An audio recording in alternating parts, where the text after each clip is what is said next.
Tuesday நான் வந்து காலையில் ஒரு ஹெல்த்தியான பிரேக்ஃபாஸ்ட் தான் பண்ணேன். சிம்பிள், ஈஸி, குயிக்காக பண்ணிடலாம் அந்த பிரேக்ஃபாஸ்ட். அதே மாதிரி லஞ்சுக்கும் ஒரு சிம்பிளாக சாம்பார், பீட்ரூட் பொரியல் தான்.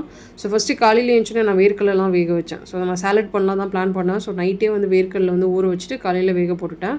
ஸோ அதோட வந்து சக்கரவள்ளி கிழங்கு, அதுக்கப்புறமா இன்னொன்று நான் என்ன பிளான் பண்ணேன்னா முட்டை வந்து ஒரு ஸ்க்ராம்பிள் எக் மாதிரி போட்டு கொடுத்துடலான்னு பிளான் பண்ணேன்.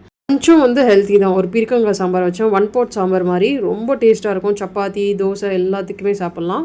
ஸோ லஞ்ச் வந்து பீட்ரூட், அதுக்கப்புறம் சாம்பார். ஸோ இதுதான் நான் பண்ணியிருந்தேன். டின்னர் வந்து கொஞ்சம் சாம்பார் இருந்துச்சு, அதுவே சூட் பண்ணி வச்சுட்டு, அதுக்கப்புறம் வேர்க்கடலை சட்னி, தோசை மாவு இருந்ததால் தோசை மாவு தான் செஞ்சேன். இதோட லாங் வீடியோ வந்து கீழே டேக் பண்ணுறேன், கண்டிப்பாக செக் பண்ணி பாருங்கள். ஸோ நான் என்னால் ஹெல்த்தி பிரேக்ஃபாஸ்ட், லஞ்ச், அதுக்கப்புறம் சிம்பிளான டின்னர் பண்ணுவேன்னு இருக்கோம். என்னோட குழந்தை வந்து சக்கரவள்ளி கிழங்கு சாலட்லாம் ரொம்ப விரும்பி சாப்பிடுவாள். ஸோ அன்றைக்கி அதனால தான் சரி அவள் விரும்பி சாப்பிட்றா, மார்னிங் இது பண்ணாலும் ஈஸியாக சாப்பிடுவான்னு சொல்லிட்டு சாலட், சக்கரவள்ளி கிழங்கு, முட்டை பண்ணி கொடுத்தேன். ஸோ உங்கள் குழந்தைங்களும் இந்த மாதிரி சாப்பிடுவாங்கன்னா இந்த மாதிரி ஹெல்த்தியாக பிரேக்ஃபாஸ்ட் சிம்பிளாக முடிச்சிடலாம்.